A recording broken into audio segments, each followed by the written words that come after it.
not alone. That's the number one takeaway, is that if you feel like you're struggling, fatigued, languishing, you are not alone. In fact, you're in the majority. Unfortunately, you're in the majority. So I want you to take away that, first and foremost, if you're having these feelings of fatigue or languishing or burnout, it's actually quite common. And I'm going to give you some strategies to cope yourself, but also I'm going to give you a few things to offer to your colleagues, and for those of you who are leaders, to your team members, and as caregivers, to your patients. Okay, so I'll spend the first 10 to 15 here kind of just giving you some background on the topic, a little bit of history about what is this and why are we suffering from it. And I want to spend the majority of the time giving you some insights into how to overcome these negatives, right? How to work through and overcome the languishing, the fatigue, the burnout, things like that. I always try in my practice of human resources to be as practical as possible. So these are going to be, to some extent, to some of you, maybe simple, like no duh, of course, Captain Obvious type stuff. But some of these are going to be a little bit more, cognitive neuropsych oriented, and may give you some new insights or information. So like Sarah said, feel free to ask questions throughout, put them in the chat, or if you're the vulnerable, courageous type, unmute yourself and ask away. Please just interrupt me. I'm completely cool with that. So with that, I will share the presentation here and we can get going. All right. So causes of and solutions to stress, change, languishing, fatigue, and burnout. So first and foremost, I want to give you a little bit of rundown about what we're facing and why we're facing it. So one of the things that we've undoubtedly noticed is that there is a lot more instability, uncertainty, and fear in our environment. Now, the interesting thing is most of those are a construct of our own minds, right? Our own minds give us different ways to understand what's going on around us. And people who love change, they embrace it. To them, it's not quite as uncertain or unstable. There's not quite as much fear, anxiety, or stress associated with the lack of information or the newness. But to others, it's overwhelming. It's debilitating in some cases, right?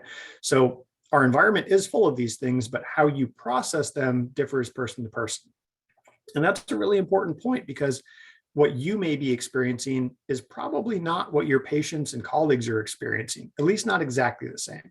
So we do have to be mindful that each person's on their own little experience of uniqueness, all right? And you have to be mindful of that. That's a big part of it. So the uncertainty, the instability, the fear, the stress, it leads to a few things, all right? So instability, uncertainty themselves lead to increases in stress and anxiety. And that can lead to reductions in well-being, lack of resilience. That will lead to mental and emotional fatigue. The one you've probably heard a lot of is compassion fatigue, COVID fatigue, right? We also have languishing, and then burnout and trauma. And these do kind of progress in a traditional pattern where it goes from that, I feel stressed, I feel less well-being, I feel lack of resilience, then I feel fatigued, then I'm languishing, then I'm really, truly burned out. And then the last step is, what psychologists would just call PTSD. Right. And it is post-traumatic, but post is relevant, right? It's relative, sorry. What is post to you, it might be during the trauma for somebody else. So just know that this will tend to go in a similar fashion for almost everybody. Now, let's take a look and go a little bit deeper into fatigue. So mental emotional fatigue is the chronic physical and mental exhaustion due to high levels of prolonged stress. The word prolonged is really important there, because short bursts of mediocre, moderate stress are actually good for us. It keeps us, feeling alive, if you will. But long periods of high stress are very bad for us, both physically and mentally. And when you have those high levels for prolonged periods of time, it leads to a lot of negatives, right? Feelings of apathy, anxiety, hopelessness. And that tends to cause difficulties in concentrating, right? So think of it this way. If I'm kind of apathetic about my work, it's not doing it for me anymore. I don't want to focus on that. I want to play with my dog, right? Or I want to go hike around in the woods. So, apathy, anxiety can cause us to lose concentration, definitely affect our sleep. That's a big one. I believe somebody was presenting on sleep in the Fit for Practice series. So, watch that one, because I'm going to hit on that one twice more here, that if you do one thing as a takeaway from this is make time for good sleep. Okay. Withdrawal from relationships. It's a little bit of, maybe irony where when we could use our relationships the most to overcome, anxiety and hopelessness is when we push them furthest away. Right? Declines in performance, potentially caused by the first three. And then we've got the muscle tension, headaches. Almost all of you are probably clinicians, so you know very well about that and the signs that lead to it. And then we've got lack of motivation, just pure and simple. I don't care. I don't feel like it. I don't want to. I just can't get motivated to do that anymore. All right, languishing, the next term. This is maybe a new word to some of you. It was to me last year. Adam Grant, one of my favorite organizational psychologists. I don't know if he coined the term or he pulled it out of his psychological dictionary, but it is basically a mental fog, inability to focus, lethargy, anhedonia, joylessness. It's a general absence of well-being. All those clinical terms are fine, but the one I like best is meh. Everything's just a little meh. I don't know what's wrong. I don't care. It's like, whatever, meh. So that's the very non-technical, non-clinical term for it, but I think it describes how a lot of us have felt really well. Now, not to be confused if you're Canadian, that's or a. This is meh. Okay, a little different. And very important to note, this is not like clinical depression. It's not quite burnout yet. It's just there's something not quite right. And I'll give you an example here. I was coaching a leader who decided to exit the organization. And she was a high potential rock star person all around, clinician and manager. And we actually had her targeted for future development. She was a high potential. We were going to give her lots of opportunities, and she knew these things. And she said, I don't know. None of that stuff just appeals to me. It's like, it's not motivating to me. I just need to go somewhere else. Like, so it's not the job itself. It's just where you're doing the job. She's like, yeah, maybe, I don't know. And it was confusing to me as an HR professional. Like, well, what are you going to do? She's like, I don't know. I just know I can't do this. Okay. That's unfortunately more and more common. I said, you know what? The door is open. We really appreciate you as a professional and as a colleague. You are always welcome back. I hope all works out well for you, but you got to do what you got to do. So take care of yourself, and hopefully you find that joy that you lost, right? So that's just one way to put it. Languishing causes a number of things. A lot of these are the same as what you feel with the burnout and or the fatigue. They're just a little bit different. So interferes with focus, prevents us from being productive. Although productivity can still be high if you're languishing, you won't feel the same way about being productive, right? So I can get things done, but I don't find any joy in doing them. When we do work, it might be of lower quality. And we actually, psychologists have found that those who languish for too long actually run a greater risk of legit clinical depression or PTSD. So this is one of the biggest reasons why I say we have to call attention to this, because if you let it go, if you let it fester, it actually puts you at much greater risk of developing clinical depression. And nobody wants that. So one of the things I said initially was, I want to normalize this.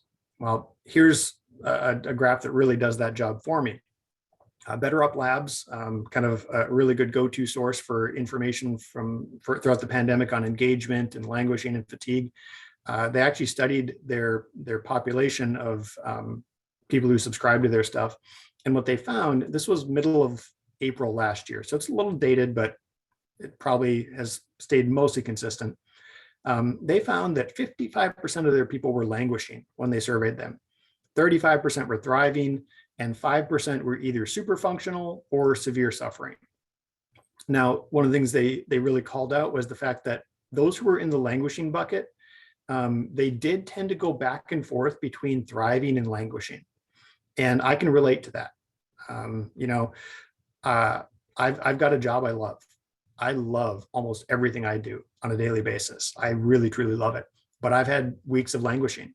October 2020 was my first bout with languishing, and March 2021 was my second bout with languishing.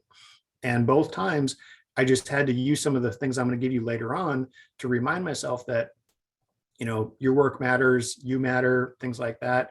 Had to set small goals and get small wins, had to go spend more time in the woods, stuff like that, right? But you do tend to go back and forth between languishing and thriving. So if you find yourself thriving some weeks, make note of what got me there, what helped me to thrive again or to keep thriving, and be sure to repeat those things or find as much as you can that allows you to be in that thriving mindset. And slowly but surely, you might work your way up to super functional. But if you are languishing, most importantly, you need to do something about it. So I'm going to get deep into some really fun psychology stuff here with this next section. VUCA, V-U-C-A, and of course, resilience. Okay. So this is one of my all-time favorite topics from psychology. So VUCA was a term coined by Warren Bennis. He was a psychologist that specialized in certainty, uncertainty, volatility, things like that. And during the Cold War, he was consulting with the government and noticed that there was just a general sense of uncertainty surrounding the entire globe, but especially the US during the Cold War. And for those who weren't alive during the Cold War or were, wee babes, there was a lot of uncertainty about is there going to be nuclear war? Is there going to be increased tension? What's going to happen? And he coined VUCA during that period or shortly after it. And really what it is it applies to where we are now to a great extent as well, right? And we may not be at Cold War with Russia, although there are those types of tensions still existing. If you ask anybody from Ukraine or Kazakhstan or anywhere else, but the pandemic has absolutely presented us with a lot of volatility where things change drastically and suddenly. Absolutely a great amount of uncertainty is still present. We don't know what's going to happen next. We don't know what course COVID is going to take. Inflation's another one, right? We don't know how much groceries are going to cost 3 months from now or what the housing market's going to do. Okay. Complexity, there's so many factors at play. There's so many factors that most human beings can't even begin to fathom, even half of them, right? The global supply chain, oh my Lord. Yeah. And then ambiguity. When this is the one that's most under human control because we can determine whether we are transparent or opaque, whether we give information or withhold information. So the ambiguity is probably the easiest one for us to control as humans, but oftentimes we don't because fatigue or languishing, right? So when all four of these things are present, it really creates an awful environment for our stress levels and our languishing and fatigue. One of the things that I'm sure I didn't come up with this, but I jotted my notes down in this way, is it almost creates a toxic cycle, right? So when we experience high doses of VUCA, volatility, uncertainty, et cetera, for a long period of time, that will leave us feeling more stressed out and emotionally fatigued. And oftentimes it's by those same work experiences that we had complete control over previously. But because we are more stressed, we're emotionally fatigued, the people we care most about, our families, our friends, our colleagues, our patients, they're going to bear the brunt of that negative impact. And because of that, because we can't support the people we care about, and we care about supporting people, it further puts us down the spiral.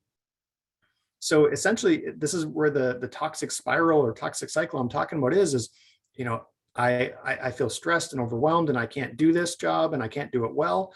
But then, I care about these patients and my colleagues and I want to be there for them, but I can't because I'm too stressed. You see that toxic cycle and how it can really interrupt our well-being and lead to even more negativity. Well, that's what I want to help you all kind of tap or understand and then get out of, right? So the second half of the presentation will do that. One additional piece of information from, this is from a Gartner survey that came out late 2021, is that they actually found that, and this is in the orange box if you can read it, the average employee in late 2021 could only absorb half as much change before becoming fatigued as they could in 2019. Okay. So in 2019, I could handle, let's just say 20 things without getting stressed out. Now in 2021, I can only handle 10 things before becoming stressed out. Okay. And a lot of this pressure caused by the stress is impacting the things that we care about, right? Intent to stay. Turnover is at an all-time high. New hires are also at an all-time high, but turnover is at an all-time high, right? The employees' feelings of inclusion, which, in DE&I world is probably my pick of the most important of those, is everybody needs to feel included, a part of a team, a community of, well-intentioned, good seekers, things like that. Team collaboration, performance in general, discretionary effort, they're all down. Okay? And a lot of it has to do with the fact that we just can't tolerate as much change as we used to before we get sick of it. So, and then the final piece of this is what psychologists way smarter than me have named pandemic trauma. It came from the 1918 Spanish flu, so it's not even new, but there was an article in New York Times about 6 or 7 months ago that really summed it up nicely. And it happened in the summer of last year. If you remember, I think the millennials, the hip generations call it the hot back summer. I'm not one of those people, so I just called it the summertime. But people were feeling relief that the cases were down, deaths were way down. People were starting to get back to normal, and suddenly therapists, psychologists started to see an influx of people just grieving, deeply emotionally grieving, and then what the heck is going on here? And what it has to do, what that has to do with is basically you live through the trauma. In that case, at this point, 22 months. And when you're in the trauma, and you can ask a lot of military vets this too, when you're in the trauma, when you're in the war zone, you don't feel it because you're concentrating on surviving, on getting through it. When you have that chance to come up for air at the end, oh, it's normal. I don't know how to act in public anymore. I don't know how to, do this thing at a restaurant. How do I treat my servers? Like, that's legit happening. Like, people are being, I'm not going to use a bad word here, but people are being a bunch of jerks to their servers and their retail associates because they just forgotten how to act like human beings. Okay. They're stressed. Their trauma is getting to them. Okay.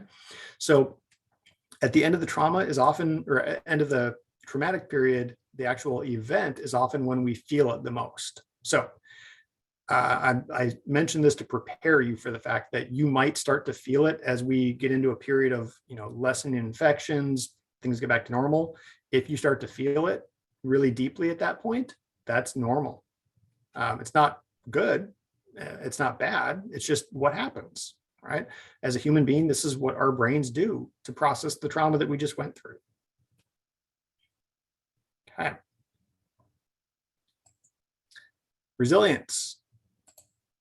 Probably a concept you're all very familiar with, so I won't spend too much time on the definitions here, but basically it's that optimism, hopefulness that keeps us going, and it's what allows us to push back against those things that are trying to sabotage or derail us.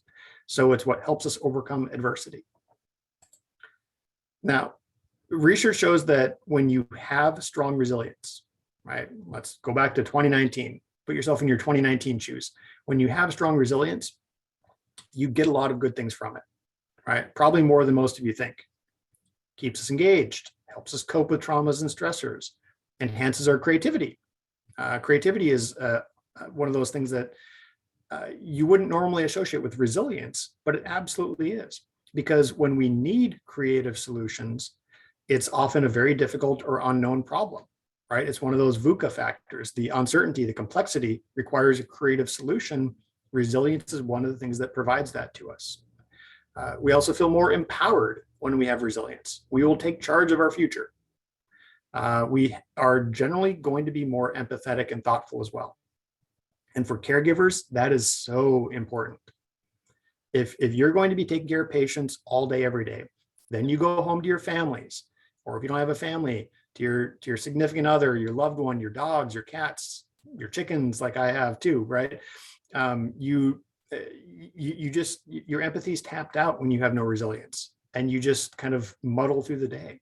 But with resilience, yeah, I'll be caring, empathetic, supportive, compassionate. Okay. And then the last one, leaders. People who excel at leadership tend to have more resilience than the rest of us. Okay? And a variety of reasons why that is, but the strongest leaders out there do tend to have a great deal of resilience, which helps them act leader-like for longer periods of time. Now, if we flip these, okay, when we lack resilience, we tend to be disengaged. We tend to be much less creative when solving problems. Little traumas, little stressors kind of get to us. And that, I think I've got a story for that one too.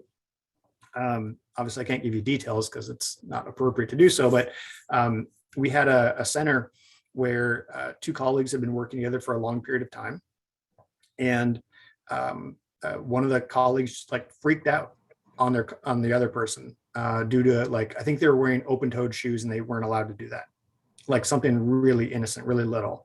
And the person who was wearing the inappropriate shoes just freaked out. Like, don't criticize my shoes. I'm just trying to get through the day. I don't need your BS, things like that. And it was like the person realized it almost as soon as they were saying it, like, oh my gosh, what? I'm sorry. I'm just overwhelmed today. I'm really sorry that happened. Okay. So I think one of the things we can do for each other is just be really gracious and just recognize that people are struggling and people need our compassion as much as we need theirs. And when you see those things happen, as long as it wasn't malicious or like egregious, just understand, be gracious, be like, it's all right. You're going through a tough time. We all are, but I forgive you. No biggie. We'll move past this. That's so important right now. Now, if it's malicious and nasty and has happened more than once, well, then you got to change your tone a little bit, right? If people are trying to be intentionally mean, that's way different. But for those who have little slip ups due to lack of resilience, we should probably give them compassion and grace.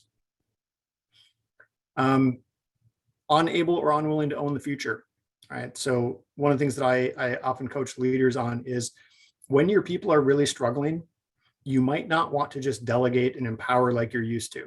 Because in normal good times, delegation and empowerment especially they're buzzwords, right? Oh, you got to empower people. They got to own their work.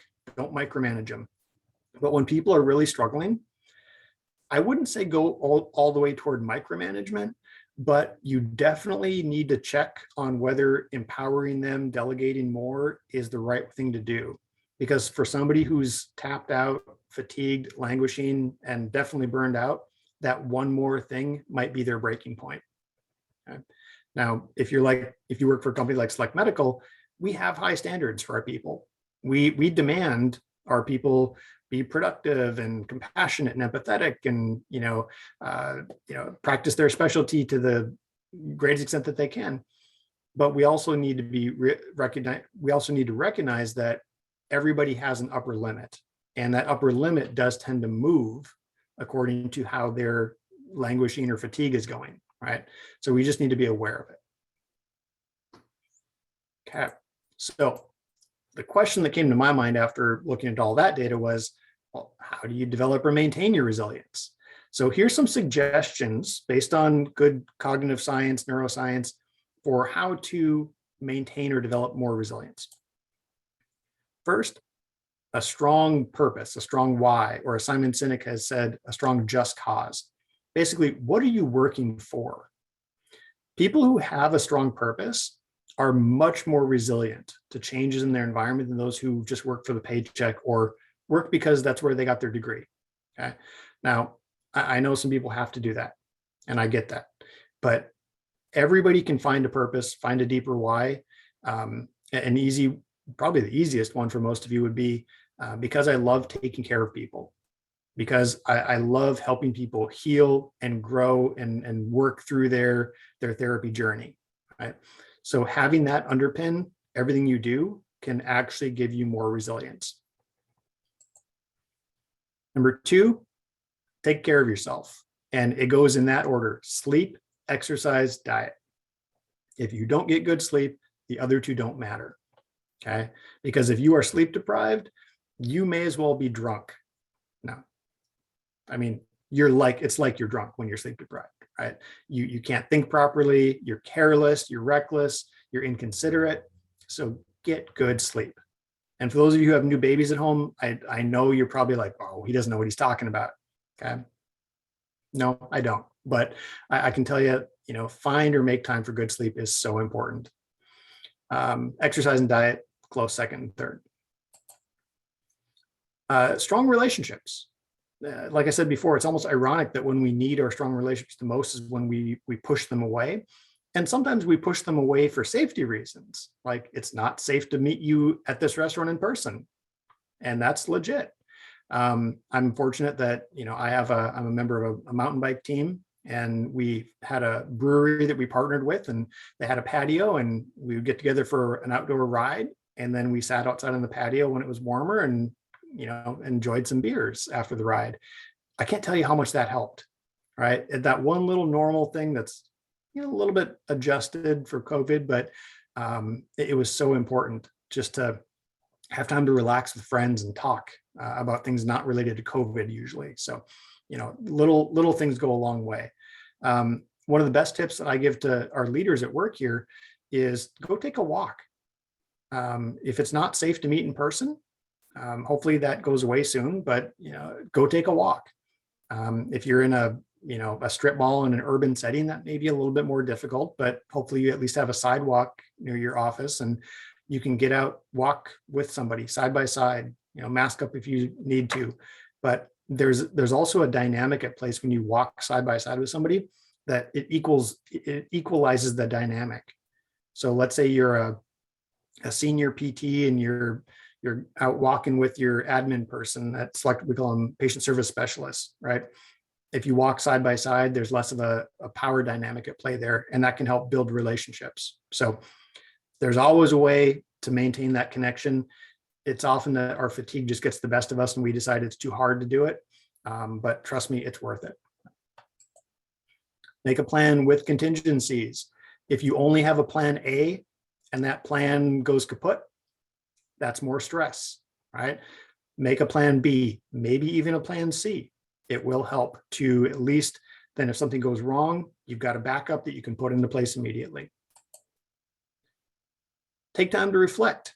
5 minutes is what psychologists say is the kind of the threshold for goodness. 10 minutes is almost ideal.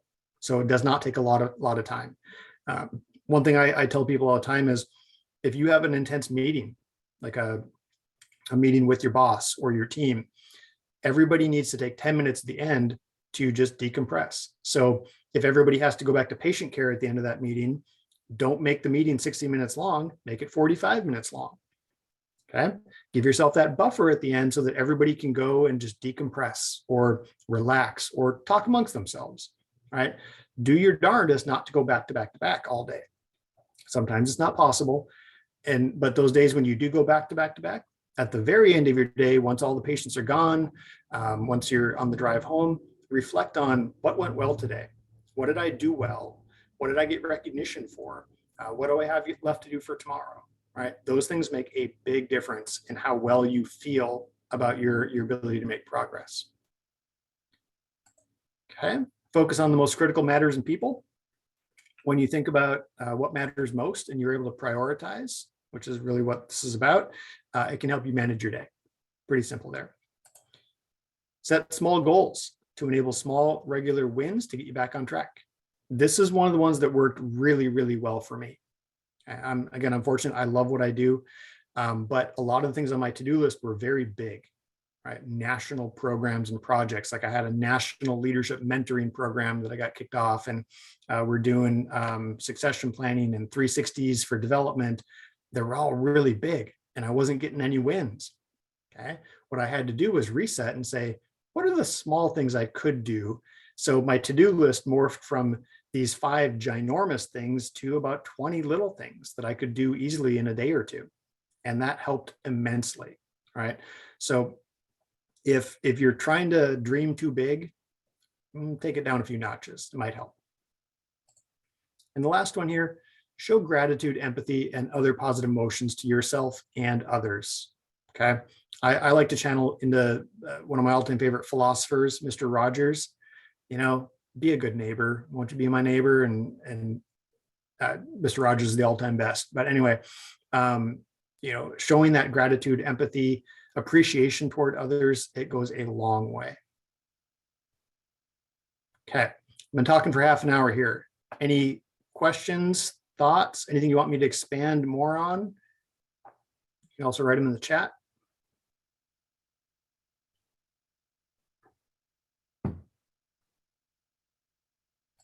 Okay. So this next section is all recommendations. So hopefully you find at least one in here that you can take back to your own practice and apply for your own well-being. This comment is attributed to Buddha. You yourself, as almost anybody in the entire universe, deserve your love and affection. Oh, there is a question. Can you speak to the relationship between burnout and moral injury? That's a good question. Patty, if you care to unmute yourself and expand upon that, the way I might interpret moral injury might be different than how you are. Do you want to expand on that, or let me take it wherever I want? So I'll just say that my own understanding of moral injury is something has occurred where your moral compass starts to go awry, to put it in simple terms.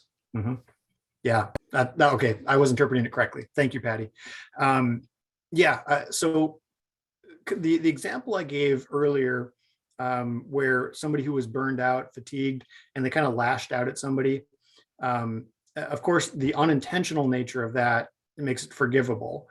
But when people are so burned out that they start to just not care about societal norms, the feelings of others, and that becomes like a part of who they are, yeah, that's exactly what we see here.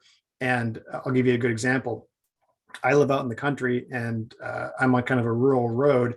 And a couple of weeks ago, right after Christmas, my wife and I were out picking up trash that people had thrown into our yard from the road. And I had 2 30-gallon garbage bags full of trash. And I just said to I'm like, who does this? Like, I thought we got through this in the 80s, like throwing trash in the wilderness. Like, come on. But that's a very light example of moral injury. But I felt personally like attacked by all of our neighbors who were throwing their garbage in our yard, right? You know, definitely not maybe intentionally hostile in all situations, but I talked to one of my favorite authors, Alan Stein Jr. He wrote the book Raise Your Game, because I remember talking to him about the shopping cart phenomenon a while back. And his theory is people who are burned out, inconsiderate, acting lazy, they don't put their shopping carts back or like in the stall in the parking lot where they should. They just leave them to roam free and hit other people's cars, right? And that is an absolute symptom of burnout. Like, I can't be bothered to walk the additional 30 feet to put my cart in the collection area where I need to. And it's a symptom of this. And it's another form of moral injury, albeit a very light version of it. But all those little things that constitute burnout, fatigue, stress, they make us less considerate in general. So yes, Patty, I absolutely think that there is a key relationship between it. And that's why overcoming the burnout, the fatigue, addressing it, helping people through it is so vital, because if we don't want people to throw trash in our yards, or if we don't want rogue shopping carts, you know, through the Target parking lot, we need to help each other through it. Okay. And Alan actually gave me a really nice suggestion. He said, you know what I've tried to do with people who I see leaving their carts? I just say, you know, thanks for putting your cart back, you know, kind of tongue in cheek, you know, little slyness there. But he also said, if you want to be more proactive about it, give people a smile in the parking lot. Okay. And give people like, how you doing? What a great day. Nice to see you if you know them, right? So those little gestures can go a long way.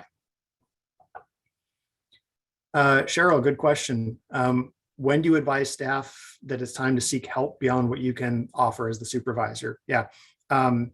If you've tried once or twice and things seem to be getting worse, that's definitely the time. Okay. EAP is, I think EAP usage has increased by like, at Select Medical, at least it was by 24, 28%, something like that in the last 2 years. I actually would have expected it to be higher than that, like 40% or more.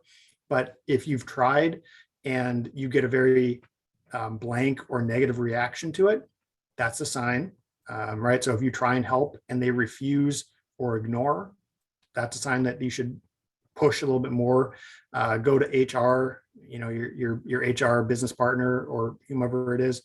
And then if it's still not working, then EAP or individual counseling would be best. But I always hope that our therapists leaders are their first line of defense against burnout and fatigue.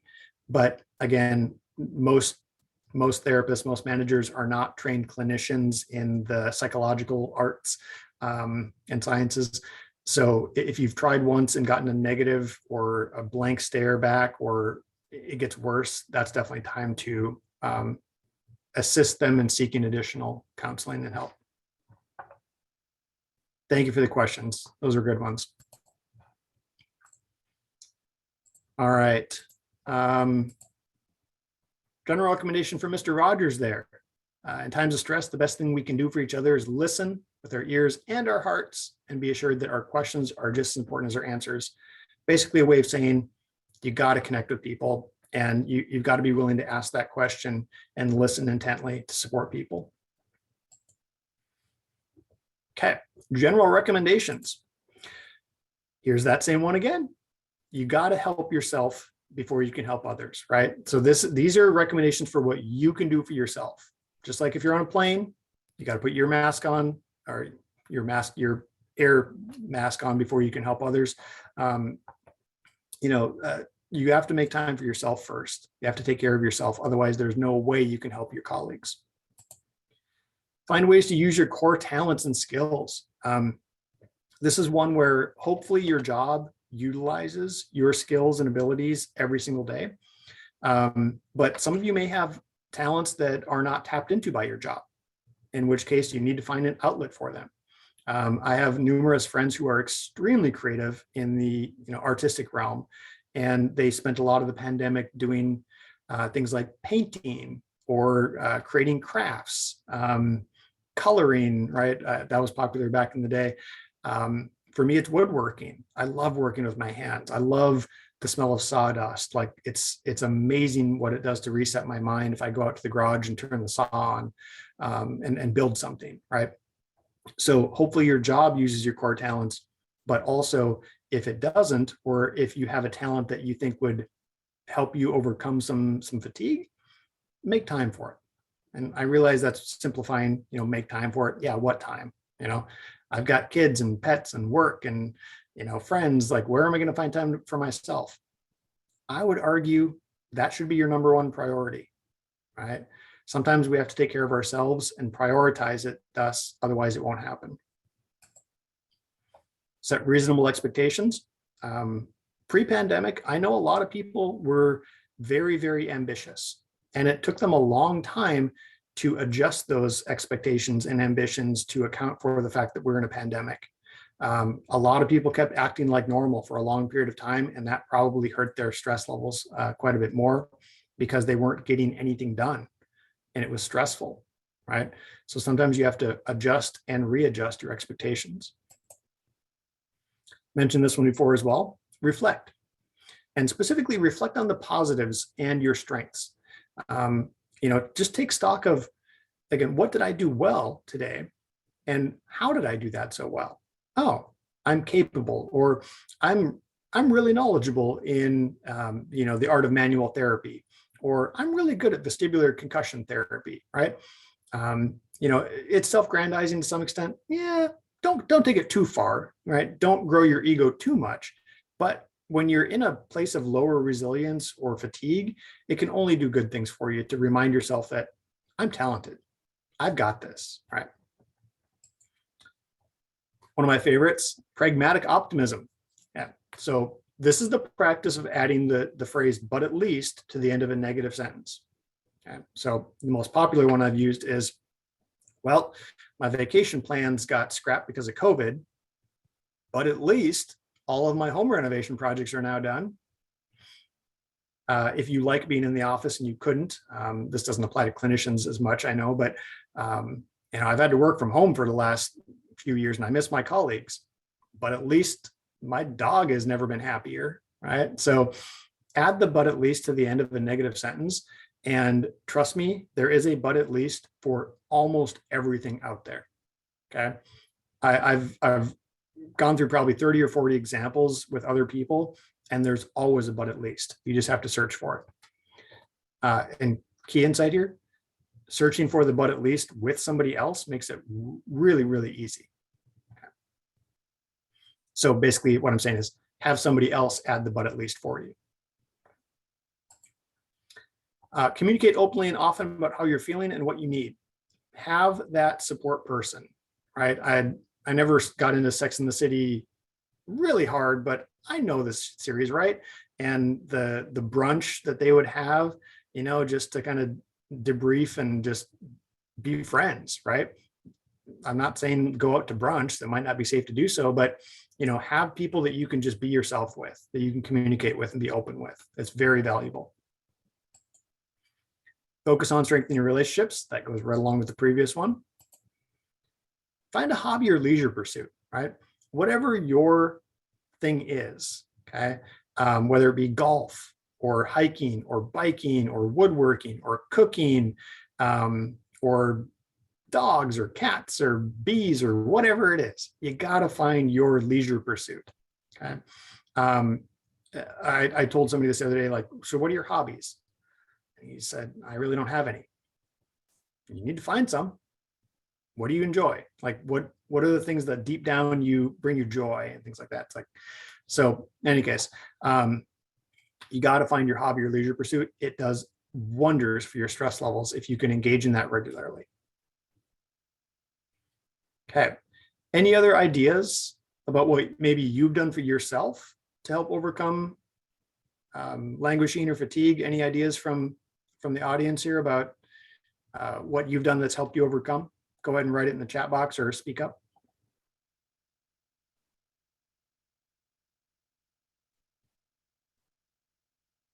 Okay, I'll let you write them in the chat.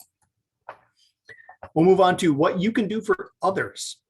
So create and reinforce an inclusive culture. So important.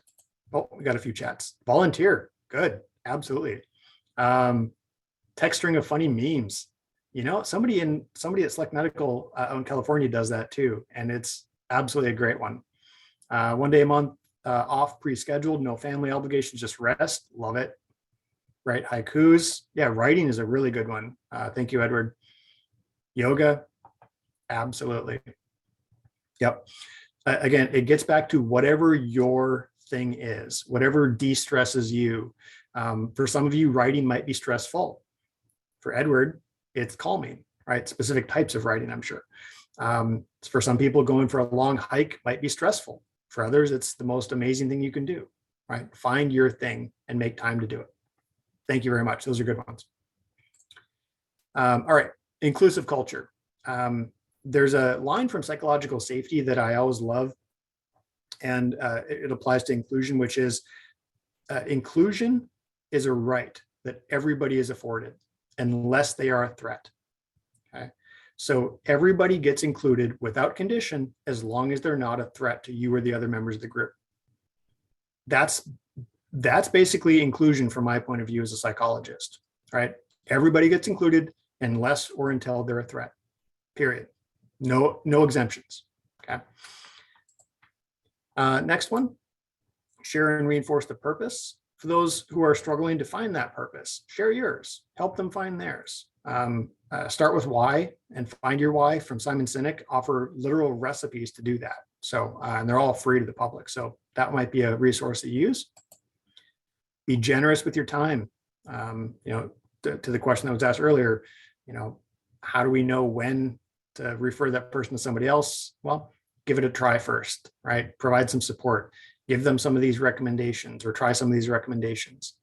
The biggest one there, is listen. One of the things we found in HR is when there's a lot of uncertainty, a lot of confusion, a lot of complexity, the thing that people value most from us is listening. They just want to be heard. So that's a really important one. Be vulnerable, share, be open, be appropriate, right? Don't cross the line, don't get HR called on you, but be vulnerable. It really, really helps. There's a story about the CHRO from Chevron, the oil company, middle-aged woman, and she was a single mother, and she was now taking care of her elderly mother as well. And it was June of the pandemic. This was on a webinar I was watching. And she said, I sent an email at the urging of the CEO to all 17,000 colleagues in my division. And I said, her subject line was, I'm struggling. And then she went on to detail all the things in her life that were causing her struggle. And she said the outpouring of like, oh my gosh, I thought I was the only one. Oh, you seem to have it all together.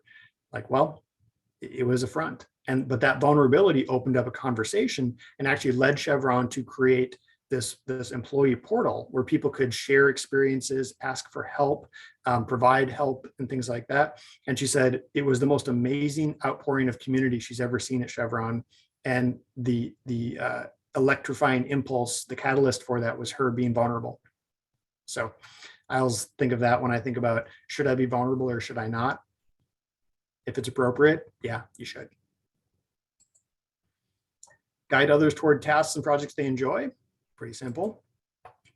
Prime the work environment to be more positive, energetic, and focused. I'll get to this one later. I've got a whole slide for it. Help others set in realistic expectations, make progress, and discuss setbacks. Again, be a good colleague. Why did that happen? When somebody else asks you, why did that happen? Why did that not work out? It can be like a brainstorming process that you would never do with yourself by yourself. So helping others in that way is very, very important.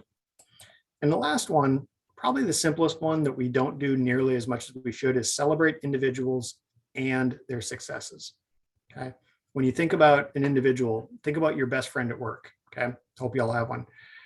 Think about their acumen, their abilities, their talents, their skills. When's the last time you told them how awesome they were in that area of skill or talent?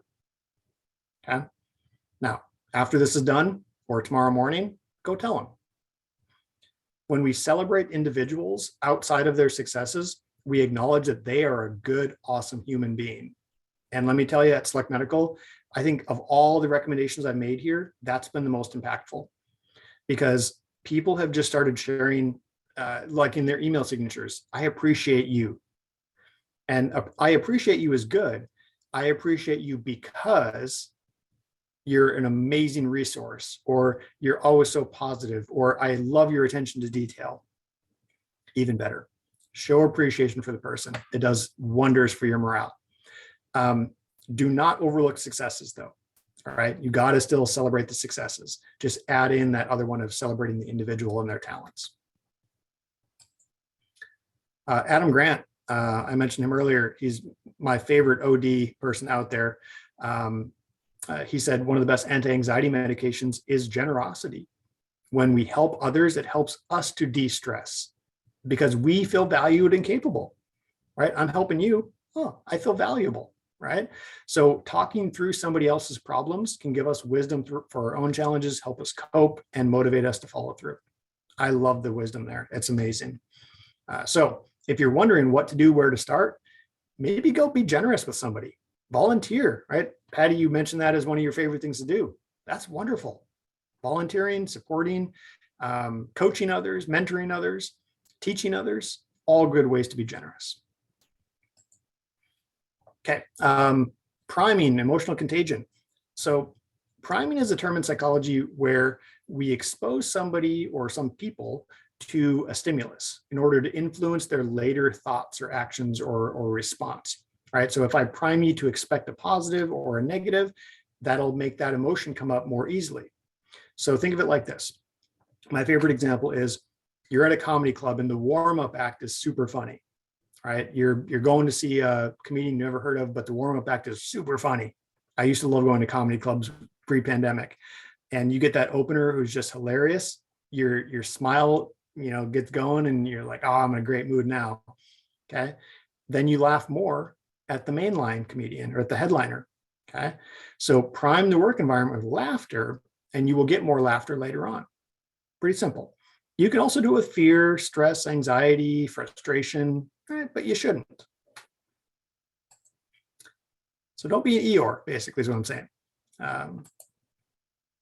There's a function in the brain. It's neuroscientists have called it the mirror neuron, where it's been observed that people will mirror the emotions of the people they're around. So that's why when other people around us are smiling, we tend to smile back. When people are laughing, we laugh back. When somebody stubs their toe and they like, you do that too, right? When somebody else is crying, or you see that ASPCA commercial with Sarah McLachlan in the background, you just start crying, right? Then everybody around you starts crying. That's the mirror neurons at work, okay? So we mirror the emotions. Too many negative interactions of that type will have a negative impact on our well-being. And thus, you just tend to be more stressed, more fatigued, more disengaged. On the other side of it, positive priming, engaging others with comfort, guidance, care, empathy, warmth, laughter, smiles, it makes a big difference. Now, I'm not saying to overlook the negatives and the threats, but do your best to throw as many positives in there as you can.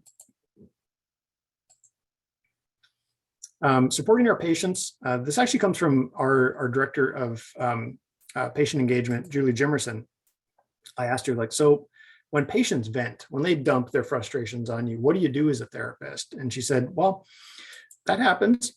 And one of the things you can do is reinforce the goals you established with them as a way to helpfully move forward, right? So if a patient's venting, they're acting negative, they're frustrated, it's all about bringing them back to those small goals that they set. Like, will this help us move you toward your goal, or will it not?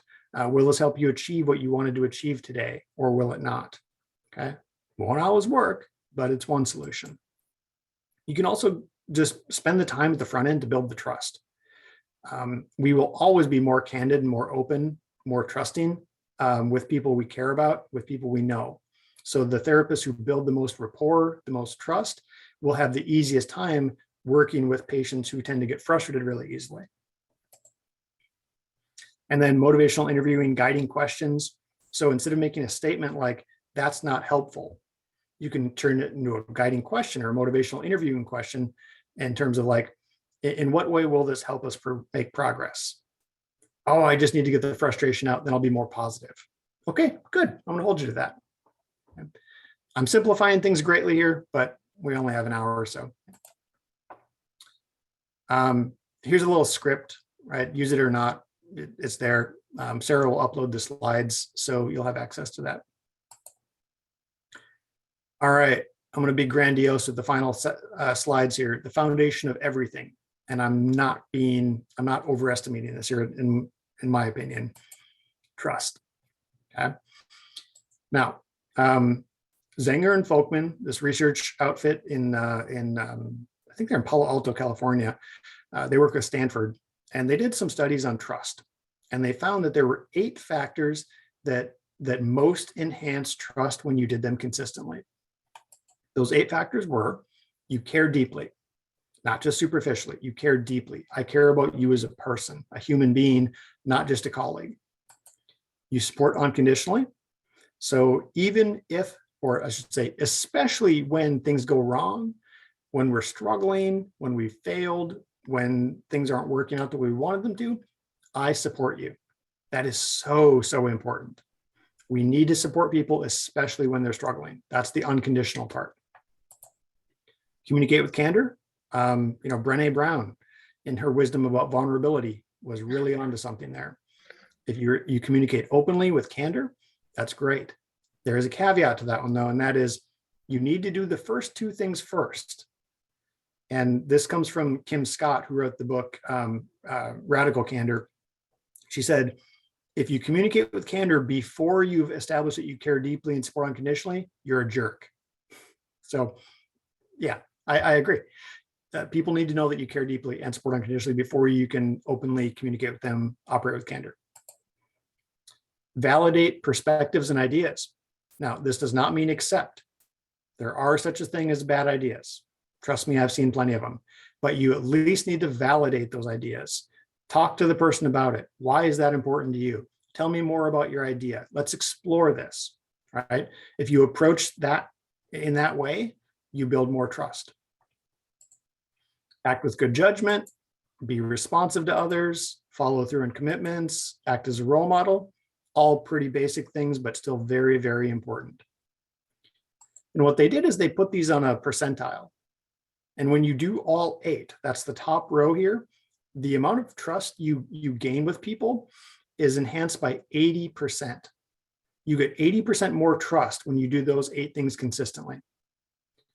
If you do none of them, some people will still trust you, right? But you get much more trust when you do those things. So what does this have to do with mitigating burnout and fatigue and languishing and increasing well-being? Well, to sum it all up, when you have trusting relationships, it creates a sense of connectedness and belongingness, which enables people to cope more effectively with instability and uncertainty. And thus, it gives you and them a very strong defense against languishing, fatigue, and burnout. So I wasn't joking. It is the foundation of everything. If you have trust, you're going to be more helpful to yourself and the people around you in overcoming all these negatives that we're facing. So that's it. Okay. Final thoughts or questions? Any concerns? Anything you're wondering more deeply about?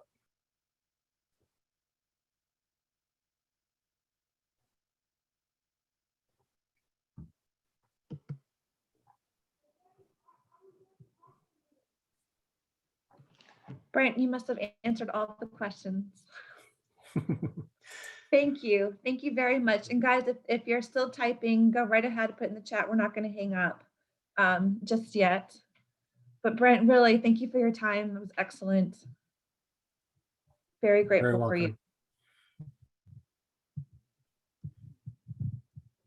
Thank you all very much. Hope you have a great evening. Again, if you want to stay on, ask a question, feel free. I'll be here for as long as you need me. You guys can unmute, put your cameras on, ask if you'd like.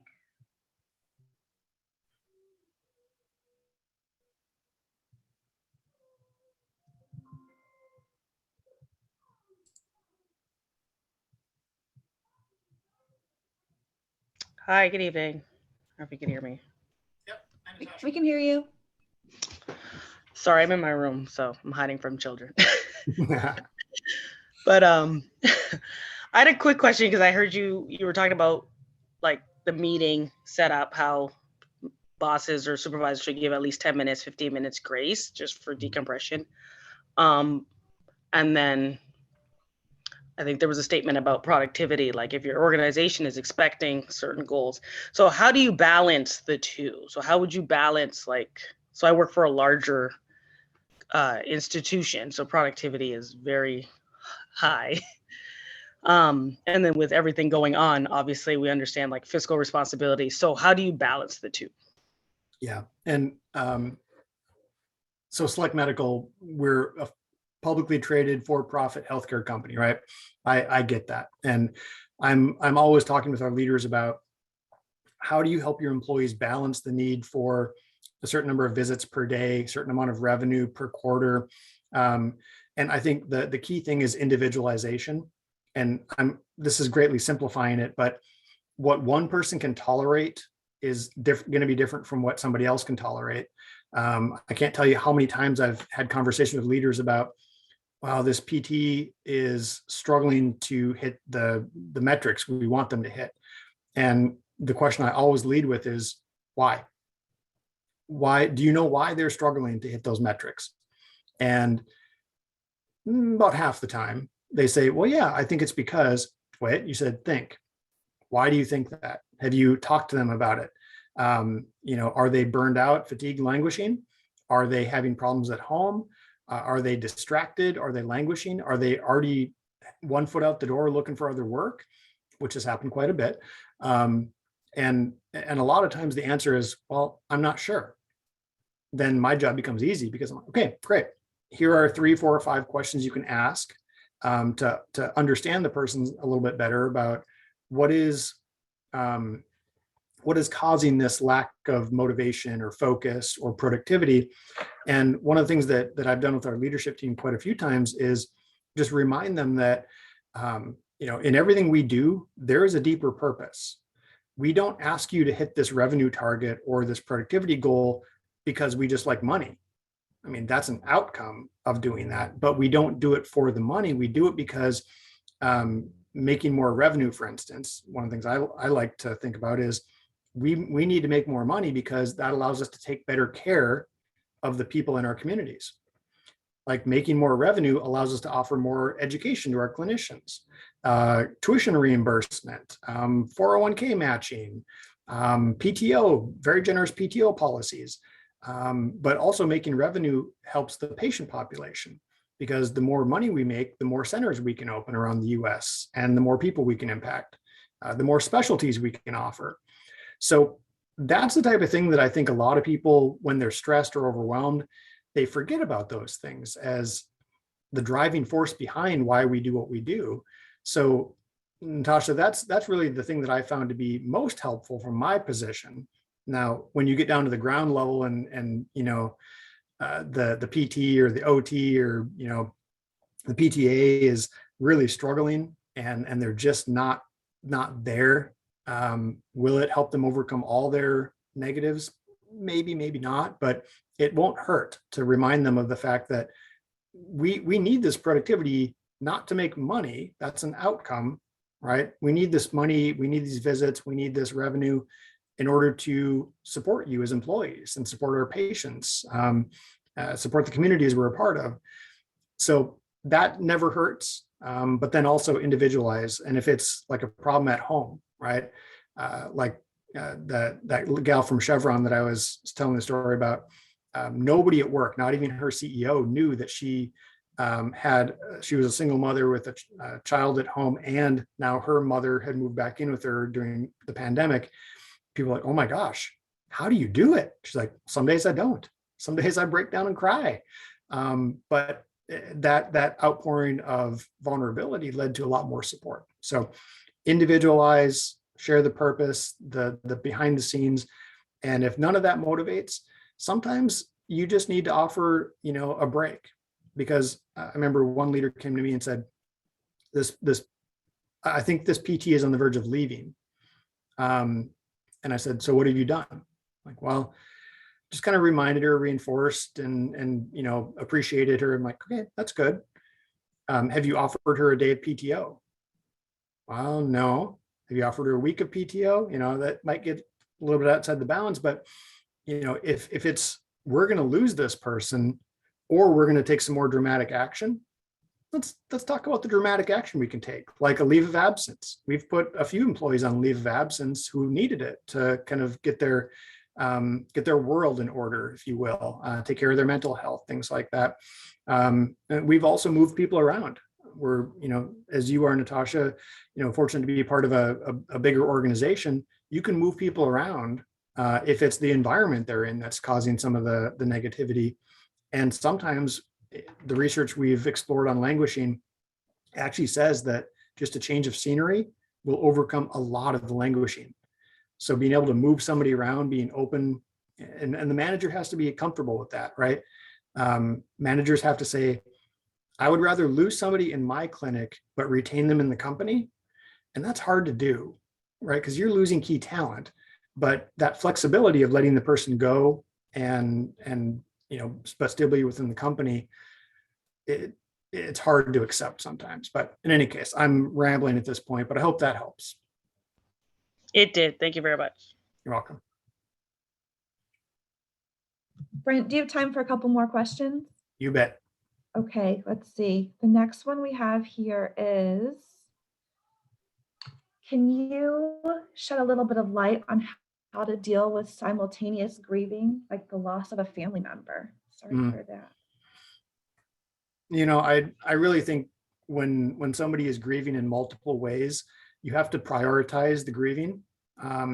So, I mean, let's talk about the loss of a family member. That is paramount to everything else. Nothing else is more important than helping somebody grieve a family member they've lost, or to take it one level down, a relationship that's on the brink. The divorce rate spiked last summer after the pandemic lessened up because people were just tired of being with the person they'd been with nonstop for a year. So you have to prioritize the grieving, the loss, the difficulties. And when you do that and you break it down to, let's talk about the loved one you lost. Tell me a story about that person that makes you smile, right? That's one of my all-time favorites in the grief counseling process. I'm not a professional, right? I cannot, advise you as a clinician, but when you're talking about grief, one of the all-time best things that I've learned is, tell me a story about that person that you lost that makes you smile. Okay. Tell me about why you love that person. What was it about them that made your day when you got to interact with them? And then you kind of just work through, let them process is another big part of it, right? You have to give time in between each thing, right? I'm gonna minimize it there, but, and when you give them time to process each thing, it makes it a little bit easier than kind of piling on like, oh, tell me about, the 5 things in your life that are sucky right now, right? Like, no, that doesn't work. Prioritize, compartmentalize almost a little bit and let them grieve the one thing that's most significant, and then work your way down, give them a few days in between to process. But that's really the big thing. And to Terry, if your question is multiple people who are grieving the same thing, camaraderie, that can actually help too, right? So the relationship that you still have are often not forgotten, but they're overlooked when we're grieving. One of the reasons funerals exist still today is because gathering with the people that are still around is a coping mechanism, right? So we honor the person who passed, or in good times, the graduation, the birthday, things like that. Getting together is, and of course done safely, is hard now, but doing it in a safe manner can really help with the grieving process.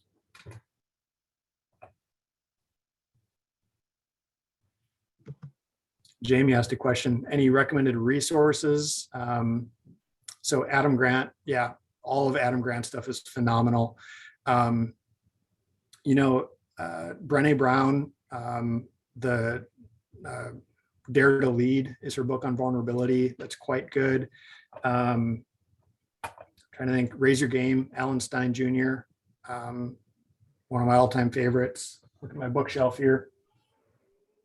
Ooh, The Happiness Advantage by Sean Achor, and Authentic Happiness by Martin Seligman. Those were both really good books on happiness. Carol Dweck, DWECK, has a book called Mindset that is, it's one of my all-time favorites in the world of psychology. Those are some of the best books on positive psychology, priming, things like that. But yeah, if you go out and look for well-being, languishing, fatigue, there's hundreds and hundreds of articles out there that I've pulled from for some of this research too. So.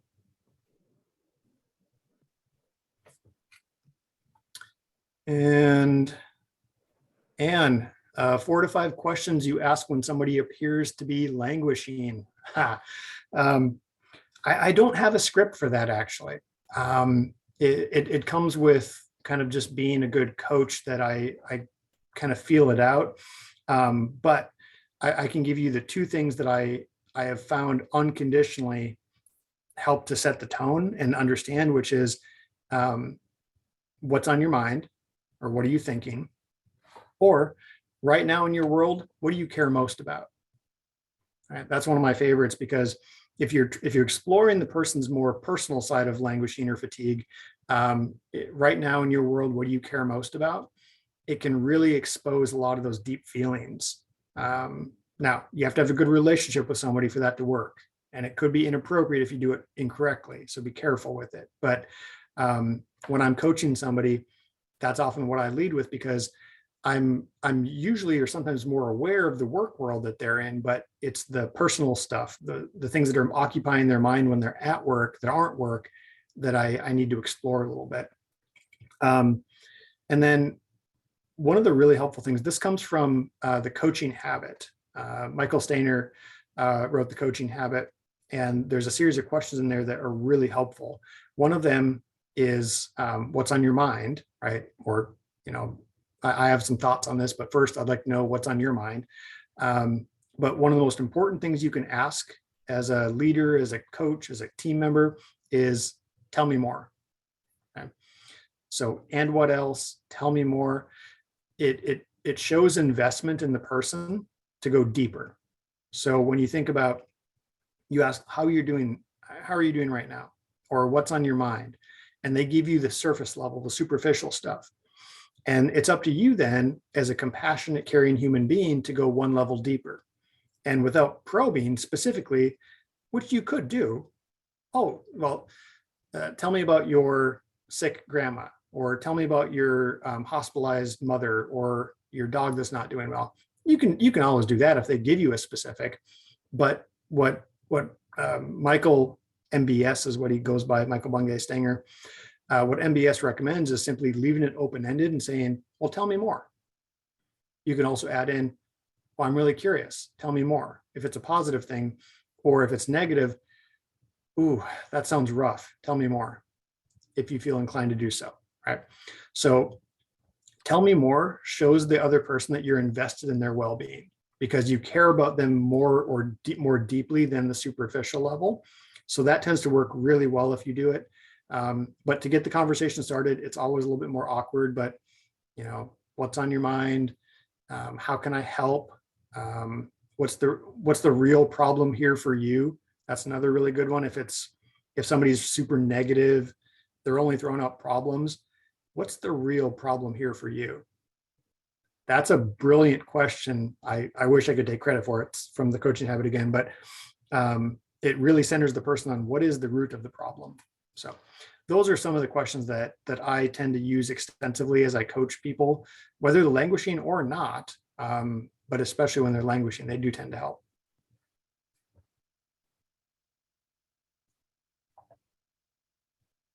Oh, thank you, Jennifer, for the nice comment. Yeah, the shopping cart phenomenon. Alan is brilliant in his observations. Like, that person left their shopping cart in the middle of the lot. They must be struggling. How can I help them? Like, what? Like, he's a next level human being, right? So to think like that, which is amazing. So yeah, try it out. That might be fun. Yeah, I love how that just like completely reframes it, right? Like, instead of being, let's say in the past, you would have been a little annoyed, like myself, instead you recognize someone else who might be suffering from burnout too. And that changes that whole picture and how that plays out in your head, Yeah. So I also agree, Jennifer, super helpful. Any other questions, guys? No? If you do have continued questions, you can email me. I think you all have I probably send you 100 emails a day. So, but it's sarahamesbury@apta.org. And then we will be posting Brent's presentation on the Fit for Practice website, hopefully in the next couple of days. Thank you all for attending. And Brent, again, thank you so much. Excellent content. So grateful. I'm going to go spend about 10 minutes relaxing before dinner. Thank you. Thanks, everybody. I'm going to end the meeting. Good night. Take care. Bye.